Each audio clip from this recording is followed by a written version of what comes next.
Começa agora o momento Papo de Mãe. Um filho ou filha com microcefalia.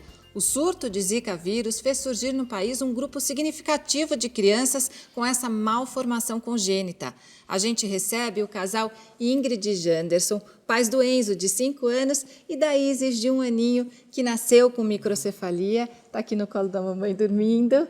Como é que a Isis está hoje, Ingrid? Bom, o desenvolvimento dela está indo bem. Ela passa com vários especialistas, né? Fono, neuro, fisioterapia. E os médicos falam para a gente aguardar, porque é um novo surto, é um novo vírus. Mas o principal, ela está indo bem, graças a Deus. Em 2015, o governo declarou estado de emergência em saúde pública por causa do aumento do número de casos de microcefalia. O pediatra e geneticista, Dr. Zan Mustak, é o nosso convidado. Dr. Zan, quais as principais questões da criança com microcefalia? A primeira questão está dirigida a um tamanho de massa encefálica reduzida. E o que é que gera isto? Nós temos aí uma série de condições que determinam como causa primária a falta do crescimento da massa encefálica, que por sua vez vai ser chamada de microcefalia. Esta é a primeira questão pediátrica e de genética e ou medicina tropical de doenças infecto-contagiosas. Janderson, e conta pra gente, como é que foi que vocês receberam o diagnóstico? Foi ainda durante a gestação e a causa foi, a Ingrid teve o Zika, foi isso? Na verdade, eu cheguei em casa um dia, nós morávamos no Rio de Janeiro, e eu cheguei em casa depois do trabalho e encontrei com ela toda empolada. Ali eu passei a desconfiar porque uma semana antes, eu e o meu filho havíamos tido Zika.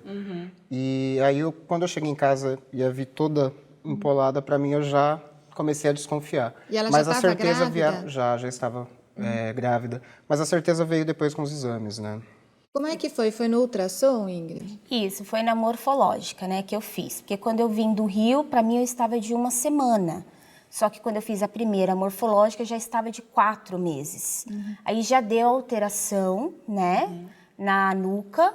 E aí o médico me transferiu para o Hospital das Clínicas, que é onde ela faz tratamento até hoje. E aí, quando ela nasceu, Ingrid, foi comprovado que a causa da microcefalia dela foi por causa do Zika vírus? Não, porque eles ainda continuaram a fazer exames atrás de exames, até que 5 meses atrás passei com o geneticista, colheram nossa saliva e sangue e a minha sorologia deu positivo para Zika. Então, a dela não. Mas você teve? Com certeza. Doutor, eu acho muito importante a gente esclarecer aqui.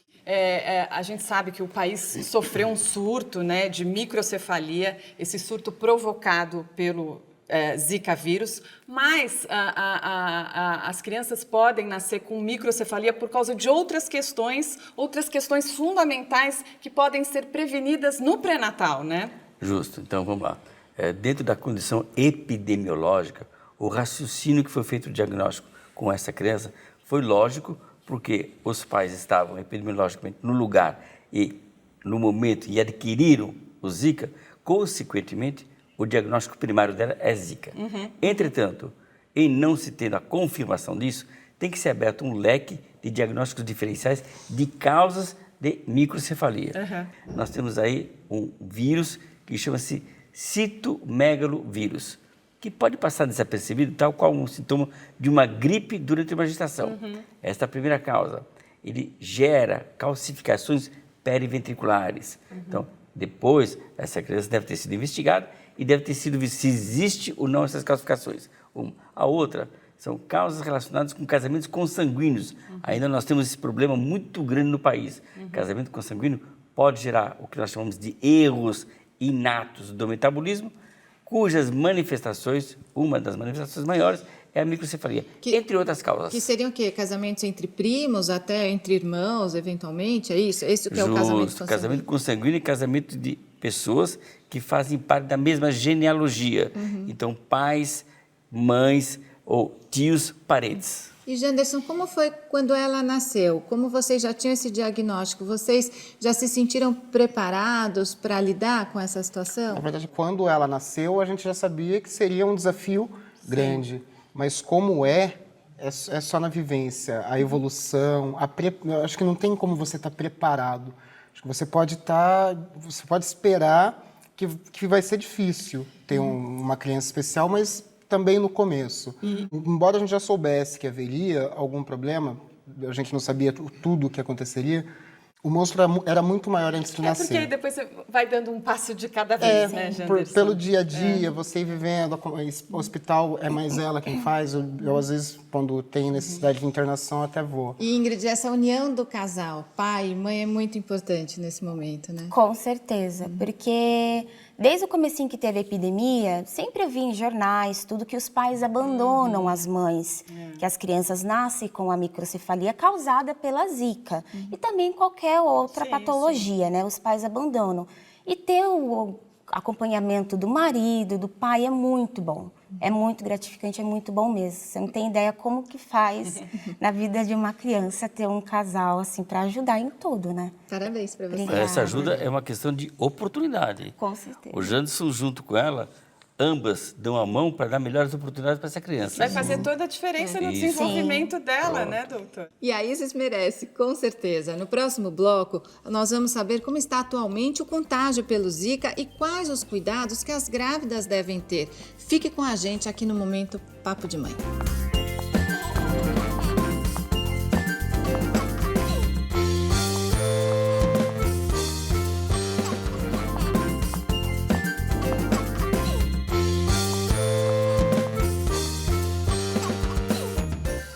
O Papo de Mãe está de volta. Hoje o tema é microcefalia.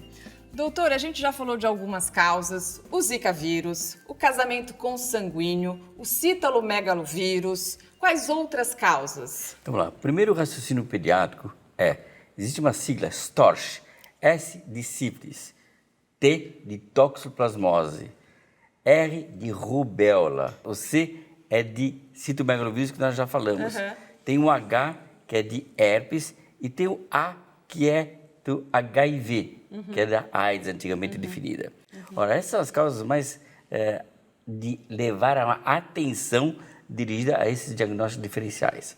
E aí existe uma série de outras causas, até causas desconhecidas, mas este é o ciclo de patologia que todo pediatra, todo médico tem que varrer para fazer esse diagnóstico. Mas em relação, por exemplo, ao Zika vírus, existe uma forma de prevenção, né? A mulher pode se prevenir. Então, vamos lá. É claro que, epidemiologicamente, eu tenho que me transferir para um lugar onde não tenha Zika vírus. Eu sei que Zika vírus é um vírus que vem junto com Anopheles. Então, se eu tenho um portador, um inseto que leva a possibilidade de carregar esse vírus, entre os Zika vírus, a carrega outra coisa também. Então, se eu tiver protegido do acesso desse inseto, eu vou me proteger e vou diminuir esse risco. Mas assim, nem todas as pessoas têm como mudar de região, enfim, daí tem que passar repelente, usar roupa comprida. Higienização. De qualquer maneira, quando deu o surto, quer dizer, quando você engravidou, ninguém estava falando disso ainda, né? Para ter essa conscientização, não é, Ingrid? Sim, foi bem difícil, né? Porque quando eu descobri aqui em São Paulo, foi um baque, né? E lá no Rio de Janeiro não tinha ainda tanta assim a ver com isso. Porém, quando eu fui lá fazer o BHCG para descobrir se eu estava grávida, já começaram a ficar preocupados os postos de saúde, porque já tinha muitas mães. E depois demorou para comprovar a relação, né, do Zika vírus com a microcefalia. Na verdade, assim, cronologicamente falando, quando ela engravidou, estavam começando a associar a microcefalia com o Zika vírus a partir dos casos que aconteciam no Nordeste. E no Rio de Janeiro, então, eles começaram a perceber o aumento do número de Zika vírus e já associando com a microcefalia, que passaram a dar essas orientações de cuidado. Camisa de manga comprida, não sair em determinados horários, passar o repelente. E mesmo para as outras causas, tem maneiras de prevenção também para todas essas doenças, né, doutor? Então, as pessoas precisam se informar, né? Então, é importante saber que existe um paralelismo entre o Zika vírus, onde eu tenho uma condição de prevenção que foi várias vezes citada, né? E eu tenho outras causas de infecções. Eu tenho aí para frente, vem febre amarela, que é o mesmo transmissor. Que tem O mesmo vacina, né? Pra febre amarela. Sim, eu tenho a dengue, que eu tenho um programa de vacinação. Né? Eu tenho chikungunya. Tá? E o Zika, que é hoje a determinação que, sem dúvida nenhuma, é um dos principais causadores da microcefalia.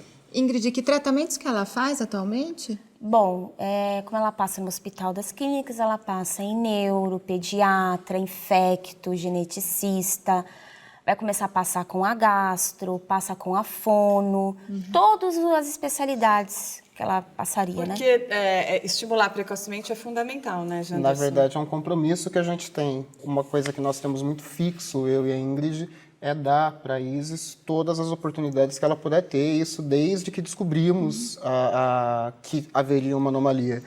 E o estímulo é parte importante para isso. Por isso que a gente coloca, ela já frequenta a escolinha, porque mesmo que ela não entenda o que esteja acontecendo, ela está recebendo estímulos de estar com outras crianças, de ter o convívio social, né? Que gostoso. Ela já tem amiguinhos, então, Já. na escola, tudo. Já. O desenvolvimento dela, como é que tá? Ela tá dormindo aí? Né? Mas Então, a gente percebe, na verdade, ela perde muito fácil. É uma linha tênue, porque que nem ela ficou um tempo internada, ela estava tendo reflexos de levar a mãozinha até a boca, que são reflexos importantes até conseguir se sustentar um pouco mais. Ela passou quase um pouco mais de 20 dias internada, ela já perdeu esses reflexos. Mas Então agora a ela gente vai tem que recuperar começar de de novo. novo. Agora E os recupera. estímulos são É o importantíssimos para isso. Olha, a gente tem agora a participação de alguns telespectadores que nos escreveram sobre esse assunto, né? Principalmente as mulheres grávidas ficam com muitas dúvidas, doutor. A Lidiane Santos, de Divinópolis, Minas Gerais, ela pergunta o seguinte: a microcefalia pode acontecer em qualquer fase da gestação? Um bebê com tamanho do crânio considerado normal, ele pode ainda desenvolver a microcefalia?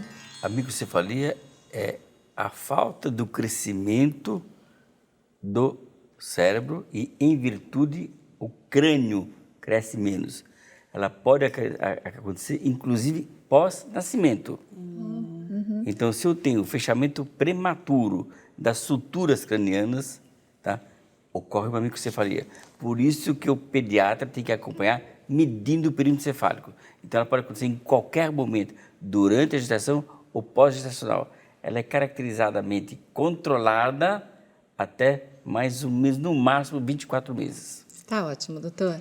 Doutor Zan, muito obrigada pela presença aqui no Momento Papo de Mãe. Obrigado e fique atenta.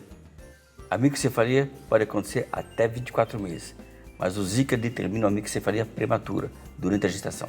Ingrid e Janderson, muito obrigada pela participação de vocês. Obrigada. Obrigado a vocês pelo espaço. O Momento Papo de Mãe terminou por aqui, mas no nosso YouTube o papo nunca para. Confira e até a próxima. Até. Tchau. Fezes de gato, fezes de animais domésticos e comer carne crua aumenta o risco de ter uma toxoplasmose, que é uma das maiores causas também de microcefalia.